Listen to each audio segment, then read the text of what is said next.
This is day 464 of the Arukh HaShulchan Yomi. If you would like to sponsor upcoming share or more of the Arukh HaShulchan Yomi, please contact me directly. Very greatly appreciated. Today we're doing Sim and Shin Gimel Sif Lamed to Sim and Daled Shin Sif Hey. Lamed. Also, the usual Tarish Tavir Srak Al Paneh B'Shabbos. A woman is now allowed to put a srak, which is a kind of blush, on her face on Shabbos. It means Mishum is a type of coloring, Mishum Tzoveh, because you're coloring. Kim Shidlarka B'Hachas, that's the way you color your face. Because it's called coloring. Mashagin Be'ish, opposed to a man who doesn't normally color his face, I guess. Kamoshi's Barbasov Simin Shin Chof, like we could clarify later on. But Isser who midrabanan, precious midrabanan, mitam asuli calling nine b'Shabbos. Also put on eye makeup, mascara on Shabbos. Thomas asuli tuch, but sake al panel. There's some sort of some dough on her face. The kshanot lo so, which she removes. Ma'adim habasar, it makes the flesh reddish. Agmitzian is a type of coloring. V'dari shno the kach amru b'gemara sham. The Gemara says the kochelos ashim zum tzaveh, putting on the eye makeup is us because of the coloring.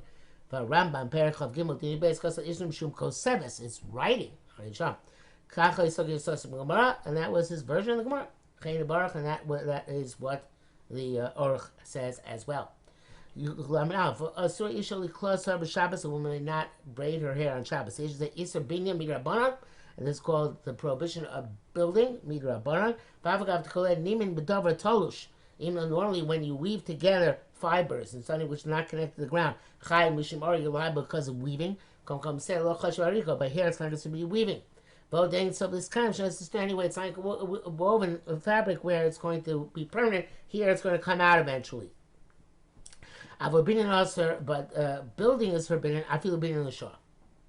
Weaving has to be something permanent to be woven. This is different. We made came on the Asurli class say, of course, only Rabbanan that's been in the show, but it's Rabbanan. We came on the Asurli class, so I said that she can't braid her. Kmochen Asurli Tirkli Yosef B'Shabbos, she also can't undo braid with Shabbos. Kmo B'chom Lechas Shabbos, just like all B'Machas of Shabbos, the Asabinyan, with Stir Asabinyan, now allowed to construct them or destruct them. V'Avagad B'Sais Amnas, B'Sais B'Nyan Amnas, even though the only time really chayav for Sosa Midaraisa for destroying is when you do it with the intent of rebuilding in the same spot. Zel be the raisa. That's for the raisa in terms of being liable to being put to death, or bringing chatas v'rishayim. On the rabbanon b'chogam, the also rabbanon also no matter what. Aval muteres lachok solakan. She can't part her hair. Because she won't necessarily sever her hair when she does that. Which came that's the case. Afim titlosh, if since it's a double shame miskaven, she doesn't have mind. It's not psikresha. A double shame miskaven, so which is not intended. Because of Rabbeinu Mabasiv Chavav, the ish osum mechalik sora that asos hashetel. There were some women are forbidden making up the shetel on Shabbos. V'chein nagul esar asos aidei kli. Because rip out the fake hair. But so you now do it by a kli but just by a finger. Nagul hakel, the custom is b'mekel. Adkan l'shon, that's the end quote from the Ramah. Klomar, meaning the das Rashi also Shabbos, not allowed to divide her hair on Shabbos, split it and part it. The Taisco Yishaim Tamulov, the Taisco Yishaim astonished them. Ma isu yesh b'zeh. What prohibitions then in parting hair? And we already spoke of the Sifyu base. Uzeb both the Taris das Rashi. So this is therefore he comes to explain Rashi. Tainu lasos shetel. Now this is not what I thought it was. I thought shetel was a wig. Evidently not in this usage, because he explains what it was lasos shetel mean. Hainu shekol kacholekas haseor, that she divides up the hair so much achiv emsin the erase kakarachas. That it looks she has a bald spot in the middle. And bald spot in the middle. I guess Umafnei states I don't know that relates to a wig. Umafnei states that they have say I don't know the word shetel means both things. Umafnei states they have say she puts both the sides of the hair here and there. With strongly. They clean through with a tool. Like people, like non-married girls used to do in yesteryear. Evidently not by the time Arukh HaShulchan. So this must be done by some vessel, some tool. Whatever you can should be concerned because the hair might get plucked out. That would be secretion, and it's inevitable. But if it's just by the fingers, even Rashi will concede that it is permissible. Also, you're not allowed to comb hair with a comb on Shabbos. And even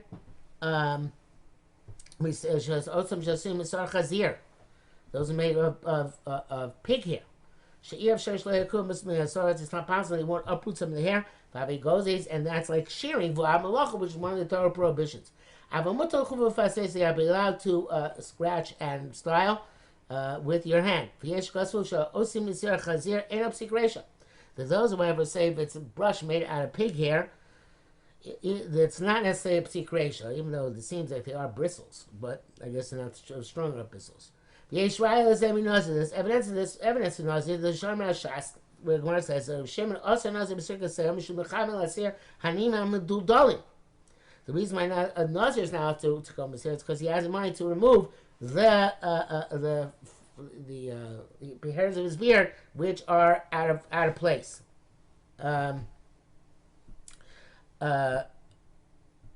Which have not yet been, although they're out of place and they're inevitably going to fall out, they have not fallen out yet. Before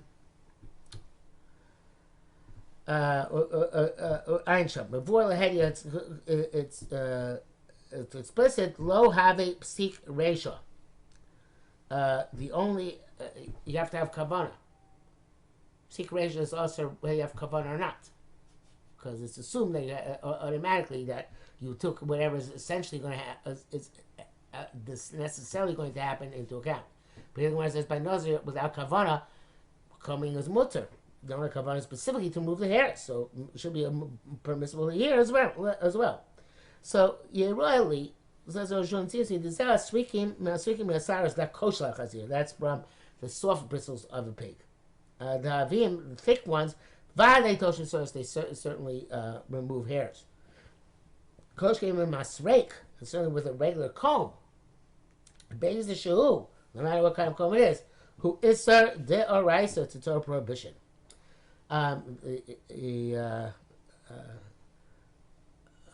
Nowadays they have the plastic brushes, which are very soft and the bristles are far apart. Those are the ones which are permissible to use on Shabbos.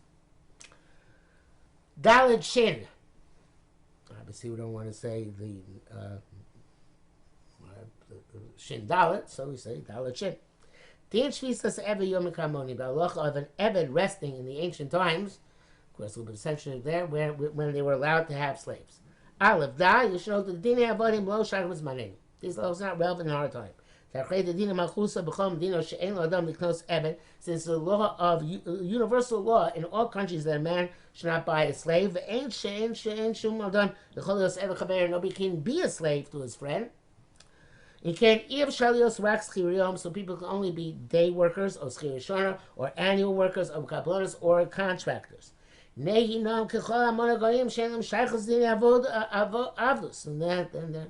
we hire them on that basis, like any other Jew who you have no required, are not considered to be avodim at all. Shamra Torah, lo tasekom locha to gomer atov v'gomer avadecha. So they're not forbid work for non-Jews, forbid work for slaves. And therefore, if you have an employee of that sort, is not a slave, you're just not allowed to tell him malacha for you. But the name is Bar Mitzvah Reish Samagim, Reish Magim Atzim, Reish Memches. We already explained them. Vayisor Siman Shin Vav Shin Zayin will also have additional explanations. But Siman Zem B'Dubar B'Dvar Avodim. Here we're talking about slaves. Shegufan Kanali Yisrael, where their bodies were purchased by the Jews, as they were in ancient times. Base. Ksiv Lo Yaseh Kam Lacha Tamid Chavitecha Avchava Moscha. You shouldn't work, not you, nor your son, nor your daughter, nor your male servant, slave, nor your female slave. Hooray, the Evid, Shel Yisrael, also Lazos Malacha Minator. So an Evid, Shemon Yisrael, is not doing Malacha Mi De Oraisa, Shel Yisrael, that's more just like the Jew himself.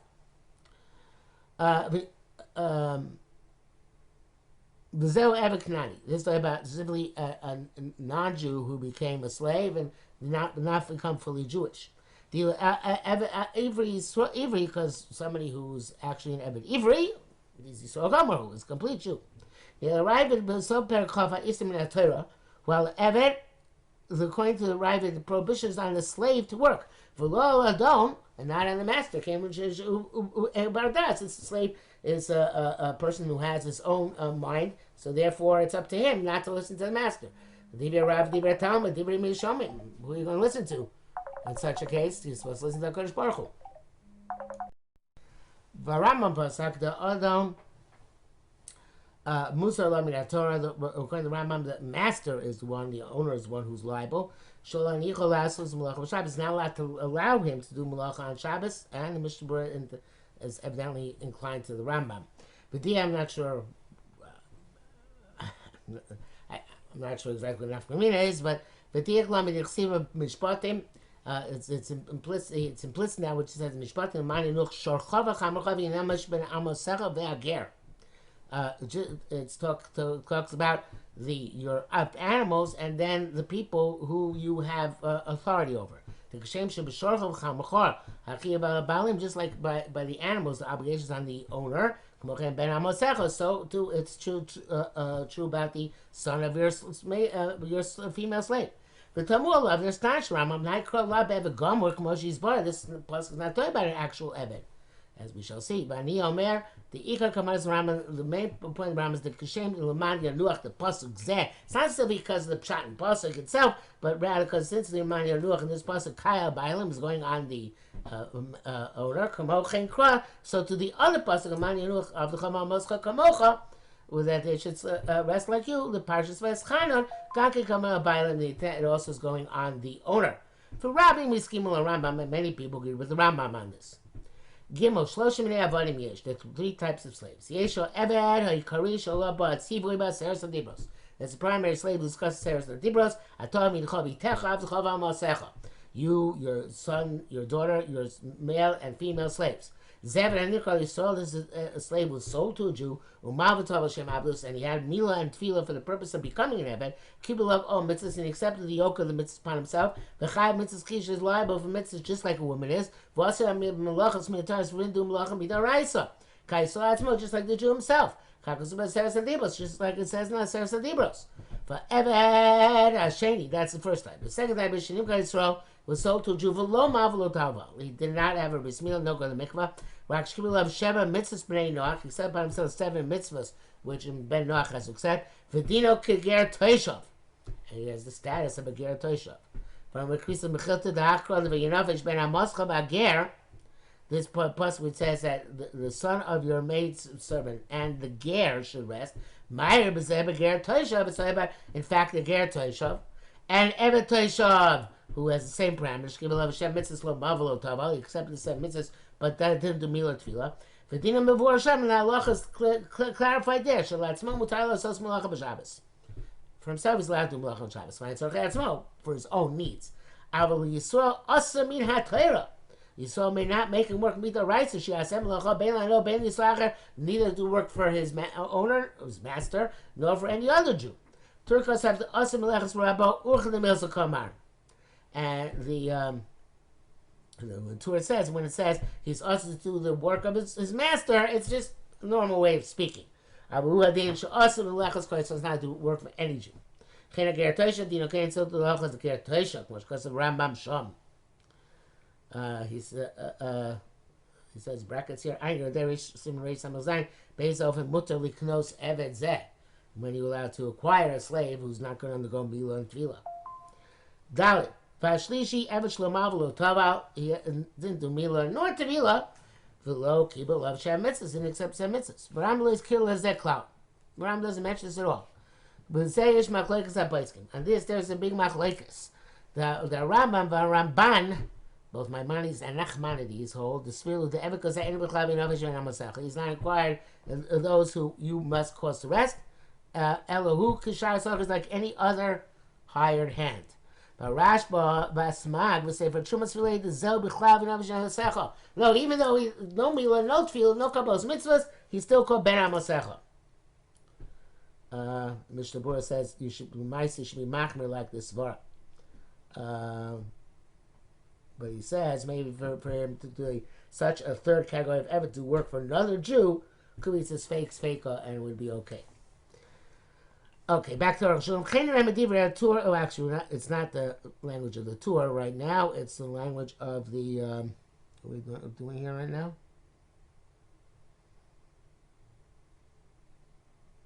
Oh no, we are about to do. Didn't do anything yet. With Torah, Torah from the Torah it seems this way, and now I'm going to quote the Torah. Shekosav wrote, "Avalom avatar didn't do milat tefillah. Afilu kibel a love Shem mitzvahs, even accepted Shem mitzvahs. Harei gertoisha b'chulei akal shana. Harei kosav afilu kibel b'chulei." He wrote, even if accepted Shem mitzvahs, he's like a gertoisha. V'kol shekain v'lo kibel, and so if he wasn't mekabel. Almost the shnei din acholem. So that means that they both have the same halacha.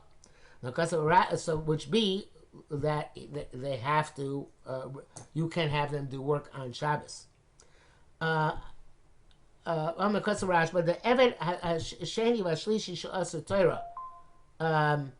The second and third slave that the Torah forbade, she'asu ba'ah, and it was the second and third category.